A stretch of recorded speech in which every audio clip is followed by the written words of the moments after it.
Tata motor, one of the favourite company for trader and investor.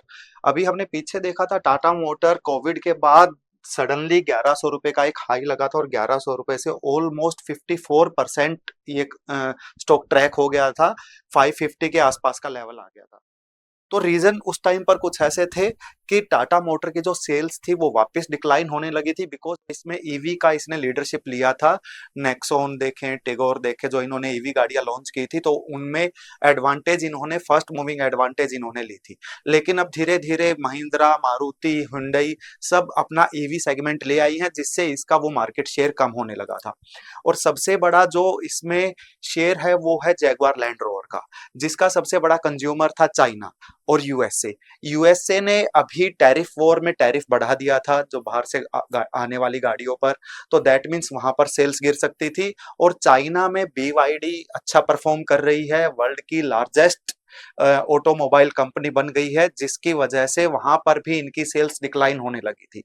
अभी Tata motor के लिए ये सब कुछ नेगेटिव चल रहा था, लेकिन सडनली लास्ट वीक न्यूज आई है इंडिया और यूके गवर्नमेंट का एक ट्रेड समझौता हुआ है, जिसमें उन्होंने कहा है कि अगर इंडिया यूके से कोई गाड़ी इंडिया इंपोर्ट होती है यूके ब्रांड की, तो उस पर जो पहले हम 100% इंपोर्ट ड्यूटी लेते थे, सपोज अगर वहां पर किसी गाड़ी का प्राइस 50 लाख है, तो वहां यहाँ पर आके वो 1 CR के आसपास हमें मिलती थी। अगर आपने देखा होगा तो यहाँ पर टाटा मोटर की Jaguar, range rover, land rover और ये डिफेंडर गाड़ियां काफी महंगी मिलती थी। अभी इंडियन गवर्नमेंट ने डिसाइड किया है कि वहां से हम जो गाड़ियां आएंगी उस पर 10% की ड्यूटी लेंगे, और जो हमारे यहाँ से वहां गाड़ियां इंपोर्ट होंगी वहां पर वो हमारी गाड़ियों पर कोई ड्यूटी चार्ज नहीं करेंगे। तो जिसका सबसे ज्यादा बेनिफिट होने वाला है टाटा मोटर को, बिकॉज टाटा मोटर का चाइना के बाद अगर कोई कंट्री जिसको पुश दे सकती है, ग्रोथ दे सकती है लग्जरी व्हीकल में, वो है इंडिया। बिकॉज अमेरिका ने अभी टैरिफ पर अनसर्टेनिटी बना के रखी है, वहां पर कुछ नहीं पता है। और बीवाईडी ऐसी गाड़ियां लॉन्च कर रहा है जहां पर चाइना के साथ साथ वर्ल्ड वाइड दूसरी कंट्रीज में बीवाईडी की भी ग्रोथ होती जा रही है।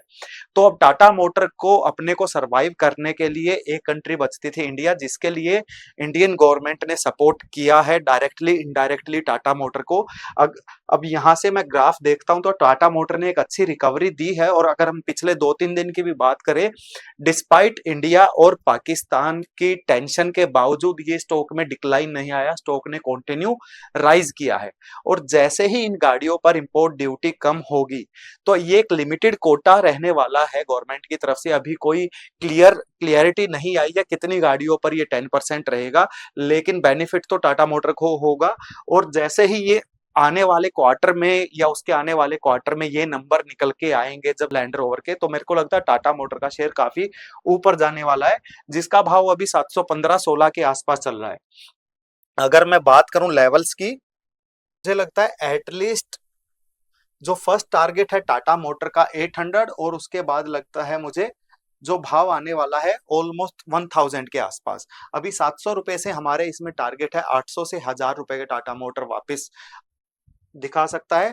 आपको इसमें हर डिप पर बाय करना चाहिए। स्टॉप लॉस 620 का, 620 का पोजिशनल स्टॉप लॉस लगाना चाहिए। आप यहाँ पे कुछ क्वांटिटी यहाँ पे, या फिर अगर आप थोड़ा सेफ प्ले करना चाहते हो किसी भी न्यूज पे अगर इसमें फॉल आता है, तो आपको इसमें लॉन्ग पोजीशन होल्ड करनी है।